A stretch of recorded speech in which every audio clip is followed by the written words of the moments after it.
Hi students, welcome to ace online platform. నా బచ్పన్లా మా నాయనమ్మ మహాభారతం చెప్పుకుంటా ఒకరోజు ద ఫైనల్ బ్యాటిల్ కురుక్షేత్ర యుద్ధం గురించి చెప్పింది. ఆ యుద్ధంలో ప్రపంచం అంతా రెండుగా జీలిపోయిందంట. అదొక పెద్ద వరల్డ్ వార్ అంట, అదొక ప్రపంచ యుద్ధం అంట. ఆ యుద్ధంలో శ్రీకృష్ణుడు రథం నడిపిస్తుంటే వెనక అర్జునుడు నిలబడి బాణాలు వేస్తుండంట. శ్రీకృష్ణుడు రథం నడిపించే స్పీడు కాంతి వేగంతో ఉందంట, అంటే స్పీడ్ ఆఫ్ లైట్. అంత వేగంతో శ్రీకృష్ణుడు రథం నడిపిస్తుంటే అపోజిషన్లో ఉన్న రాజులు, సామంత రాజులు, సైనికులు అసలు రథం ఎక్కడుంది, బాణాలు ఎక్కడి నుంచి వస్తున్నాయి, కృష్ణుడు ఎక్కడున్నాడు, అర్జునుడు ఎక్కడున్నాడు అర్థం కాక ఆగమాగమై లొల్లి చేసిరంట. సో నేను ఈ డిస్క్రిప్షన్లో ఒక టెక్నికల్ వాడానండి, స్పీడ్ ఆఫ్ లైట్ అన్నాను. ఫైన్. మనం థియరీ ఆఫ్ రిలేటివిటీ నుంచి speed of something is it is moving with the velocity of the speed of the light or approaching to the velocity of light. Einstein theory of రిలేటివిటీలో చాలా conclusions ఇచ్చాడు. మనం ఇక్కడ ఒక time dilation అనే concept తీసుకుందాం. Einstein ఏమంటాడంటే, మీరు ఒక వెహికల్లో కూర్చొని స్పీడ్ ఆఫ్ లైట్ అప్రోచ్ అవుతున్నారు అనుకోండి, మీకు టైం అనేది స్లోగా వెళ్తూ ఉంటుంది. మీకు అక్కడ ఒక చివర్లో నిలబడి మిమ్మల్ని అబ్జర్వ్ చేస్తున్నారు అనుకోండి, అతనికి టైం ఫాస్ట్గా అవుతుంది. So time is a relative thing based on the velocity of the vehicle. Fine. So ఇక్కడ నేను డిస్క్రైబ్ చేసిన ఈ ఎగ్జాంపుల్ పైన నేను ఒక ఫిజిక్స్ క్వశ్చన్ చేసి దాన్ని సాల్వ్ చేయడం కోసం ప్రయత్నం చేద్దాం. ఫైన్. ఇక్కడ చూడండి, క్వశ్చన్ చూడండి ఏమంటున్నాడంటే, ఇక్కడ in Mahabharata Krishna chariot carrying the Arjuna is moving 80% of the speed of the light relative to the Duryodhana. దుర్యోధనుడు బ్యాటిల్ ఫీల్డ్లో నిలబడి ఉన్నాడు.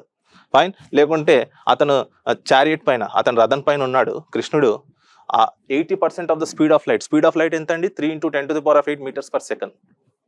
Who is observing from the battlefield? If an half an hour 30 minutes passes for the Duryodhana, how much time would pass for the Krishna and Arjuna on the chariot? Fine. So కృష్ణుడి రథం move అవుతుందండి, approaching to the velocity of light. Fine. అంటే దాంట్లో ఉన్న వాళ్ళకు ఇక్కడ time తక్కువగా స్లోగా మూవ్ అవుతుంది. అదే దుర్యోధనుడికి టైం ఫాస్ట్గా మూవ్ అవుతుంది. ఇలా టైం డిఫరెన్స్ వచ్చి కన్ఫ్యూజ్ అయిపోయినారు వాళ్ళు. ఫైన్. సో మనము ఇక్కడ టైం డైలేషన్ కాన్సెప్ట్ వాడతాం. ఫార్ములా చూడండి, దీనిపైన టైం డైలేషన్ పైన ప్రీవియస్ ఎంసెట్లో క్వశ్చన్స్ కూడా అడిగాడు. So we use the time dilation formula. So delta T dash is equal to delta P T divided by square root of 1 - v²/c² అండి. ఇక్కడ delta T అంటే delta T dash is the time experienced by the Krishna and Arjuna on the battle. ఇదేమో డెల్టా టీ అనేది స్టేషనరీగా ఉన్నది, delta T dash ఏమో moving object. Fine. So what is the V? V is the velocity of that moving vehicle, C is the velocity of the light. Fine. ఇక్కడ substitute చేయండి. So ఇక్కడ సబ్స్టిట్యూట్ చేస్తే delta T is the time experienced by the Duryodhana stationary observer. So what is this? V 80% of the C ఎంత అండి? Velocity of light 3 × 10⁸ meters per second. Fine. So ఇక్కడ substitute చేస్తే, ఇక్కడ తీసుకెళ్ళి సబ్స్టిట్యూట్ చేయండి. Delta T is 30 minutes. ఇక్కడ substitute చేయండి square root of point, అన్ని వాల్యూస్ సబ్స్టిట్యూట్ చేసిన తర్వాత you will going to get delta D dash is equal to 50 minutes. అది విషయం.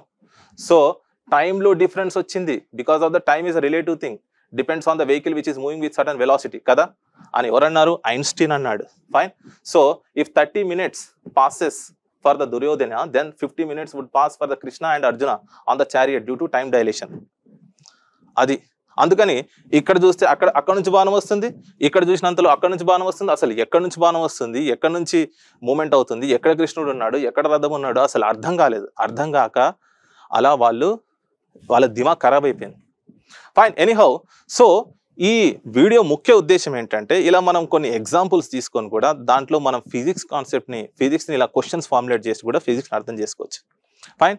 సో నేనేమంటానంటే, అందుకే మనం చూస్తే ఇలా మన పురాణ ఇతిహాసాల్లో కూడా కొన్ని ఫిజిక్స్ ఎపిసోడ్ కనిపిస్తుంటాయి. ఫైన్. అందుకే నేను ఏమంటానంటే, physics is everywhere. Hope you would have enjoyed this lecture. ఇలాంటి మరిన్ని వీడియోస్ కోసం like, share and subscribe. Thank you.